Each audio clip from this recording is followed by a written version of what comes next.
Estamos iniciando mais um programa Cidadania e Serviço Público, um programa produzido pela FESPESP, Federação das Entidades de Servidores Públicos do Estado de São Paulo, trazendo para você cidadania e serviço público. O assunto de hoje é IANSP, Instituto de Assistência Médica ao Servidor Público Estadual. Nosso convidado, Guilherme Nascimento, presidente da Comissão Consultiva Mista do IANSP. Vamos lá? Venha conosco.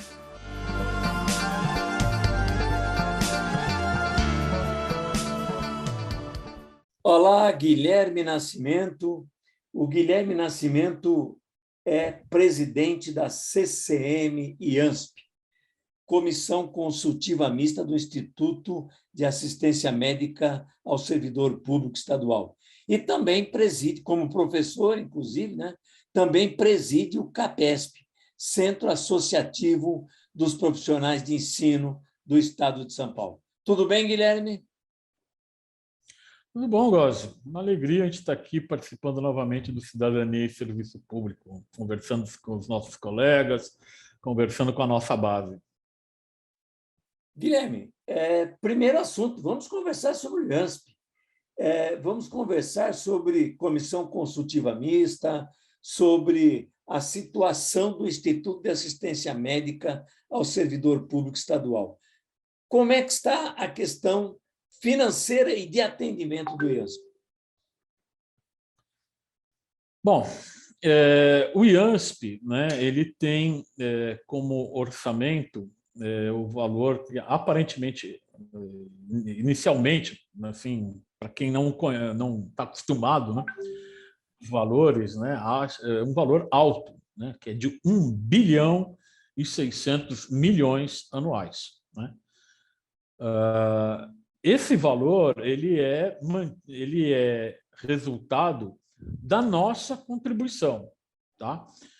Nós contribuímos, aqueles servidores públicos que têm mais de 60 anos, mais de 59 anos, contribuem com 3% dos seus vencimentos, mais a contribuição dos seus dependentes, mais a contribuição dos seus agregados. Somando tudo isso, dá esse valor de 1 bilhão e 600.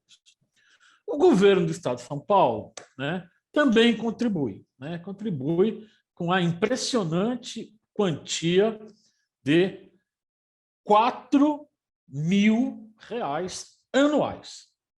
Então, veja bem, negócio. A gente entra com 1 bi e 600 milhões. O governo do Estado de São Paulo entra com R$4.000. É uma disparidade de valores absurda, o que traduz a pouca vontade que o governo tem em fornecer uma saúde de qualidade para os seus trabalhadores, para o servidor público estadual. Porque não é possível essa divergência, essa disparidade de valores. E o resultado dessa disparidade de valores é que esse 1 bilhão e 600 não consegue cobrir todas as despesas necessárias para que se tenha um atendimento médico decente, para que o servidor público consiga marcar uma consulta, marcar um exame de imagem, poder fazer sua cirurgia, fazer seu exame clínico sem ser um intervalo absurdo de tempo. Então, o resultado de um estrangulamento financeiro provocado pelo governo do Estado de São Paulo é a queda da qualidade do atendimento na saúde do servidor público do Estado de São Paulo. Infelizmente, é isso que acontece. O governo, no orçamento do ano, ele diminuiu, então, o valor para R$4.000 e depois tentou compensar aumentando o índice de desconto dos servidores para o IANSP. Os servidores que já estão há anos sem recomposição salarial, perdendo o poder de compra, que está contribuindo para completar essa diminuição para R$ 4.000 no orçamento do governo para o IANSP. Como é que fica isso? Então, se a gente voltar um pouquinho para o passado, né, o orçamento da nossa contribuição ao IANSP era na ordem de 1 bilhão e pouco. E o governo do Estado de São Paulo chegou até a ter valores de 450 milhões aplicados no IANSP, o que, juntando um com o outro, dava muito próximo de 1 bilhão e 600. Né? Mas isso há alguns anos atrás. A gente não pode esquecer que os custos na medicina subiram de uma maneira absurda nos últimos anos, inclusive por conta da pandemia. Não é? Então, aquilo que se gastava, aquele 1,5 bilhão que eu tinha há 4 anos atrás, pagava um serviço de saúde. Hoje não paga mais, porque os custos aumentaram. E o governo do Estado de São Paulo, num argumento míope, né, dizia que não é justo o governo colocar dinheiro para pagar a saúde do funcionalismo público, o funcionalismo público que pagasse a sua própria saúde. O que é, assim, é um cinismo de argumentação, né? Uma argumentação tão falha, porque se realmente eles acreditassem nisso, eles não ficariam com o poder político dentro do IANSP. Né? Então, quem faria toda a administração econômica, toda a administração política, seriam os próprios servidores públicos. Mas eles não fazem. Né? Eles não permitem isso. E nem exatamente nós queremos isso. Nós queremos que o governo assuma a sua parte. Nós assumimos a nossa. O governo que assuma dele como patrão. Né? Nós não fizemos uma cooperativa. O IANSP não é uma cooperativa com vários cooperados que montaram o IANSP. Não, é uma autarquia. Se é uma autarquia, tem que ter responsabilidade do governo. E o governo que coloca a sua contrapartida, da mesma forma que nós colocamos. Mas o governo se isenta nesse discurso, como nós vimos, né, o atual governador dizendo que ele não dá aumento para o aposentado porque ele está tirando o privilégio do aposentado. Mas quando perguntam para ele se ele topa taxar grandes fortunas, não, aí não pode porque é injusto. Aí é injusto para quem trabalhou a vida inteira para construir seu patrimônio. Ora, fica muito claro qual é o espírito desse tipo de política administrativa dentro do Estado de São Paulo. É a destruição do serviço público, é deixar de lado o funcionário público, é deixar de lado o atendimento da população que precisa do serviço público. Não é? Então, daí o resultado é esse. Você corta o orçamento do IANSP, a consequência de um corte desse tipo é a tremenda diminuição na qualidade da prestação desse serviço, e é desesperador você receber telefonemas, mensagens, dizendo, olha, eu estou doente, minha mãe está doente, meu pai está doente, não consegue consulta, não consegue exame, não consegue cirurgia, veja se é possível fazer alguma coisa. A gente não consegue fazer muita coisa, a gente encaminha para a ouvidoria, a gente encaminha para os órgãos competentes internos, mas, assim, em casa onde falta pão, todos gritam e ninguém tem razão. É verdade. Né?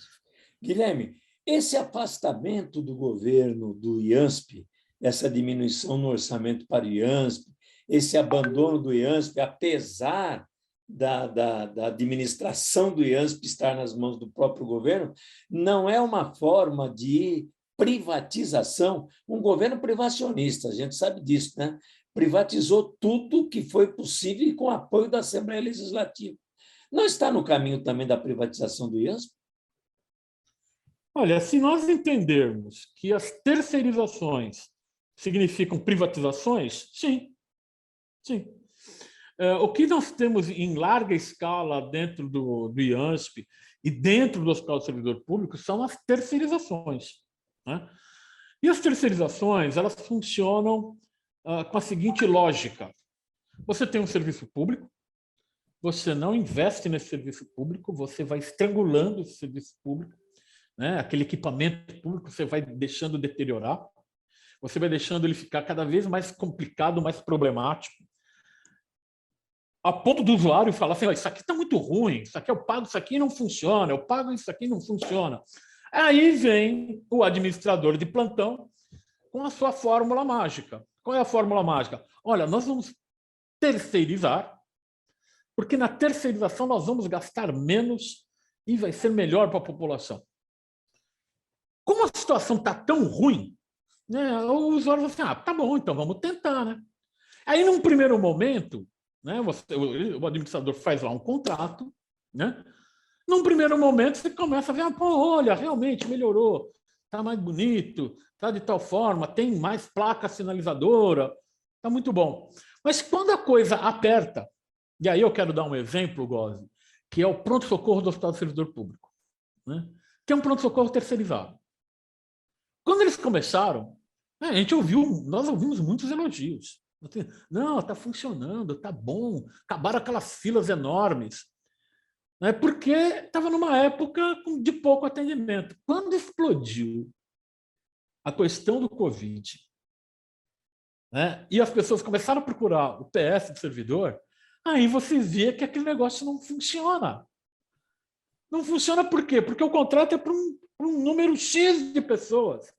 Para mais, não tem funcionário, não tem médico, não tem trabalhador para atender. E aí, sabe o que eles têm que fazer?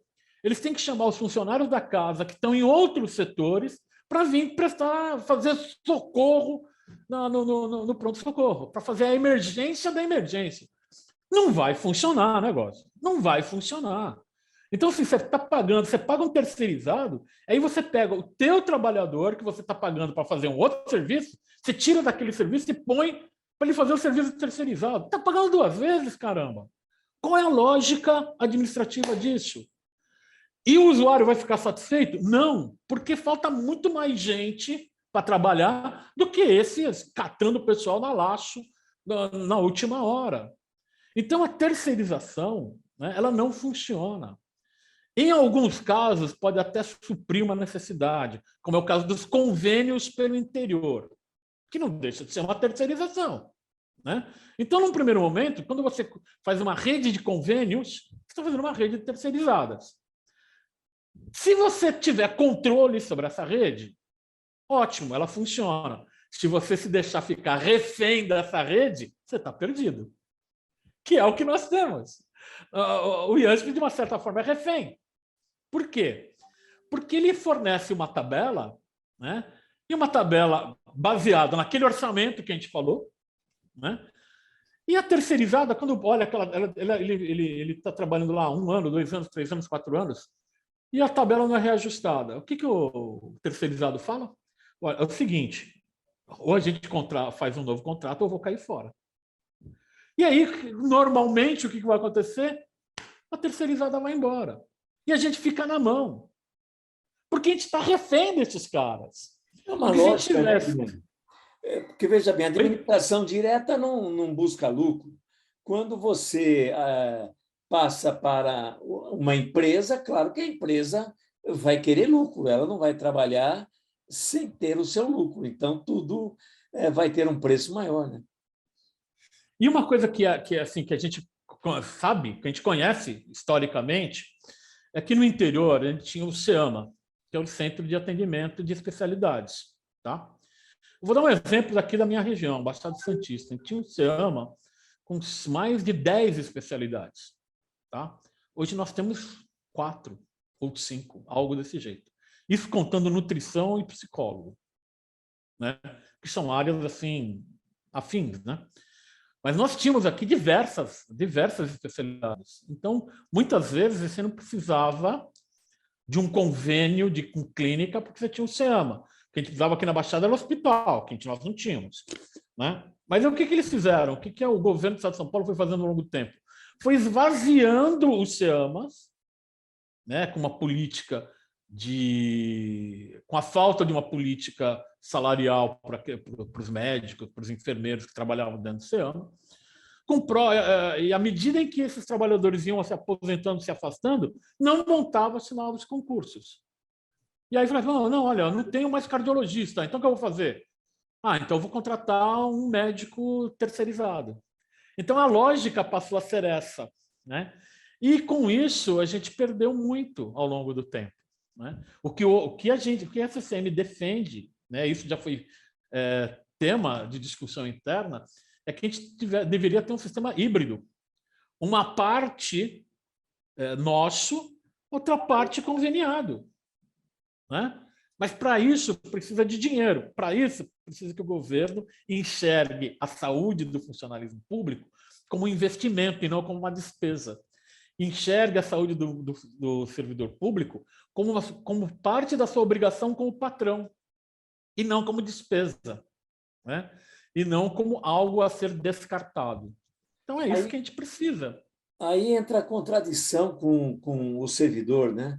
Ele não tem reposição salarial, portanto, ele não tem melhoria salarial, ele tem perda do poder aquisitivo e ele se acha mal atendido, e é mal atendido, de certa forma, pelo Estado todo, especialmente interior, né, Guilherme?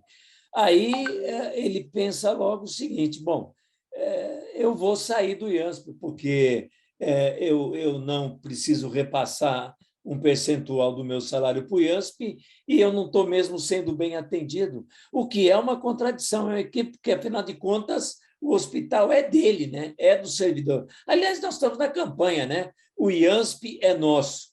Queria que você falasse também dessa contradição e da campanha. Então, Gozzi, é assim, a gente tem aí uma política de arroxo salarial, de falta de diálogo com o funcionalismo como um todo, que se arrasta há anos e acentuado nos últimos 4 anos, né, de uma maneira absurda.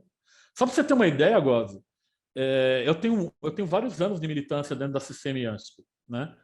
E esse governo é o primeiro governo onde a CCM-ANSP não foi recebida pelo secretário a qual o IANSP está ligado, que é a Secretaria de Orçamento. Todos os outros secretários nos governos anteriores nos receberam, todos.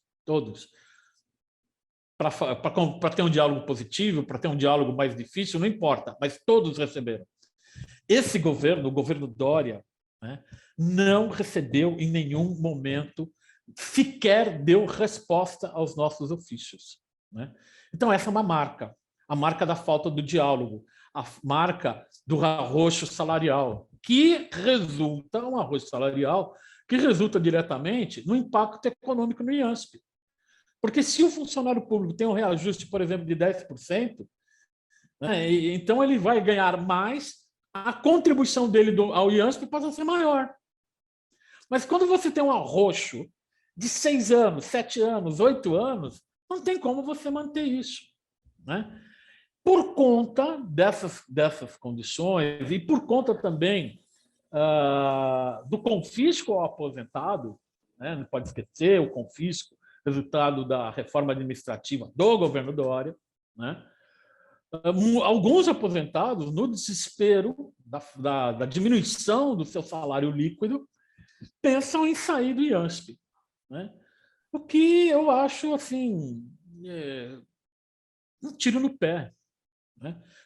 Porque, apesar de todos os problemas que nós temos dentro do IANSP, dentro do Hospital do Servidor Público, ele ainda é um porto seguro para a gente, né?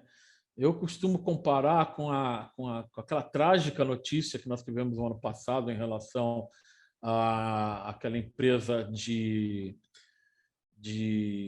medicina de grupo, né, voltada a pessoas idosas, que dizia que óbito também é alta, para justificar a entrada e saída para justificar o pouco tempo dentro da UTI. Né? Dentro do Hospital do Servidor Público, apesar de todos os problemas, apesar das nossas divergências com a administração, nós não temos, eu não conheço caso semelhante, né? Pessoa que entra lá dentro, ela vai ser tratada.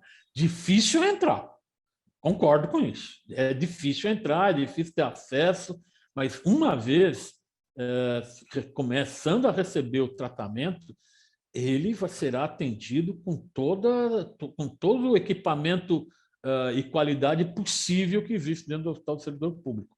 E é uma qualidade muito boa. Em Aliás, um diversos atendimento setores. que planos de saúde não dão, né?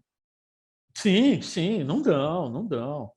Porque é muito simples o negócio. Um plano de saúde, né, no mercado, ele visa lucro. Ele visa lucro. O Hospital do Servidor Público, ele visa o atendimento da pessoa. Esses são dois parâmetros diferentes. Verdade. Apesar de que a última reforma em termos financeiros de Andiansp começou a querer colocar essa lógica de mercado. Porque nós tínhamos um pagamento, igual você deve lembrar bem, 2% igual para todo mundo, é solidário. Hoje não, hoje a gente penaliza, o IANSP penaliza o servidor mais velho, por idade.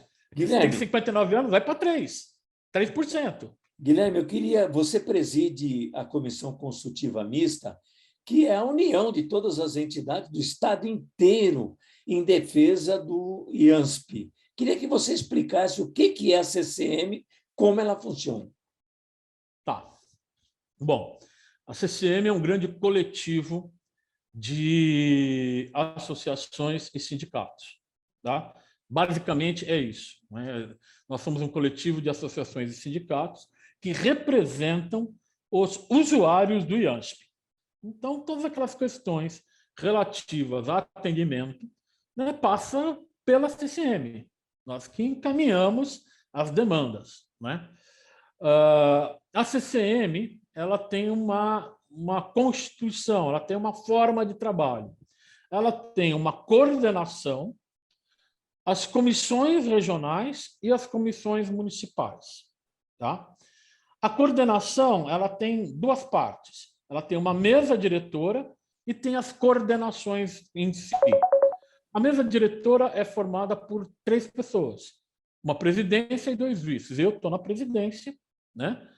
E tem a Edenilde, companheira professora, primeira vice, e a companheira Regina, a segunda vice, que é do Centro de Saúde.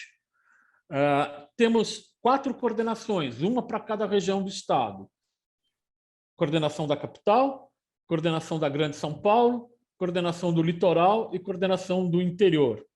Cada coordenação tem 2 representantes. Então, tem 2 coordenadores da capital, 2 da Grande São Paulo, 2 do interior, 2 da Baixada Santista. Além disso, há um suplente para cada coordenação. Né?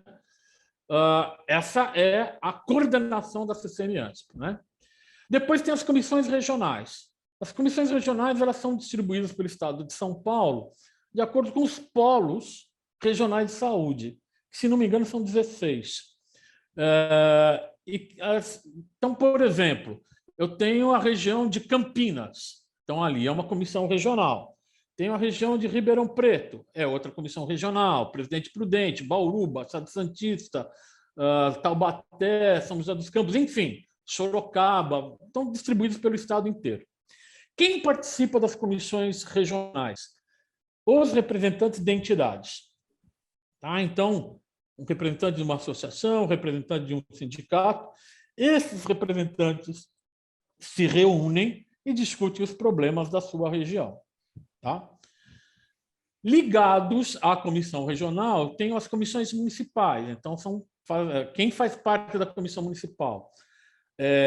Entidades, associações e usuários. Aqui o cara pode ser representante de entidade nenhuma, ele é simplesmente um usuário de IANSP que está num determinado município e que vai reportar os seus problemas à comissão regional a qual aquele município pertence. Então, é dentro dessa estrutura, Gose, que a CCM funciona. Ela se reúne, a CCM se reúne uma vez por mês, na última quinta-feira de cada mês, né? É a plenária da CCM-ANSP, que há 2 anos se reúne virtualmente. Vocês terão eleição agora, né? Vocês estão preparando uma eleição. Isso. O mandato da atual mesa venceu em fevereiro do ano passado. Por conta da pandemia, ao final de 20, nossa, eu não sei com você, Góes, mas eu fico meio perdido com data. Eu já nem sei mais que data que eu estou me referindo.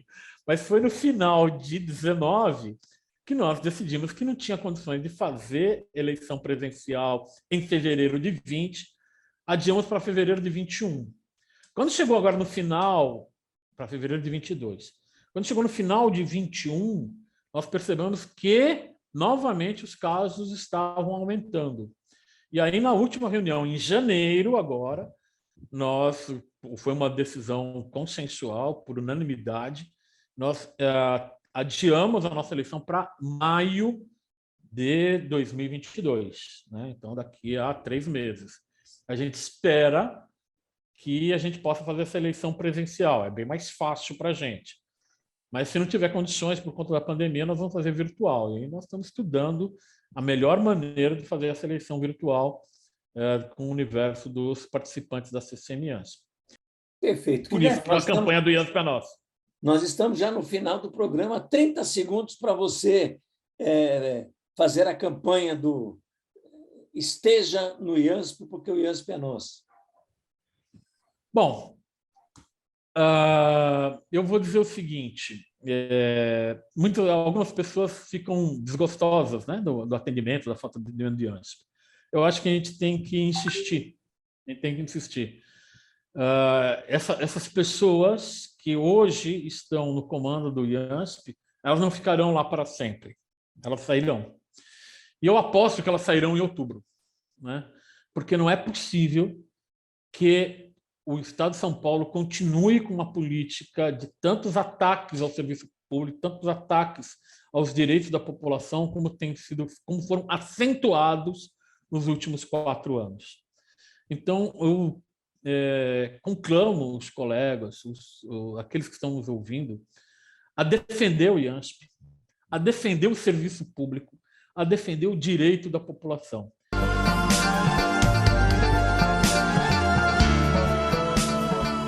Chegamos ao fim de mais um programa Cidadania e Serviço Público. Um programa que vem conversar com você, cidadão, com você, servidor público, sobre cidadania e serviço público.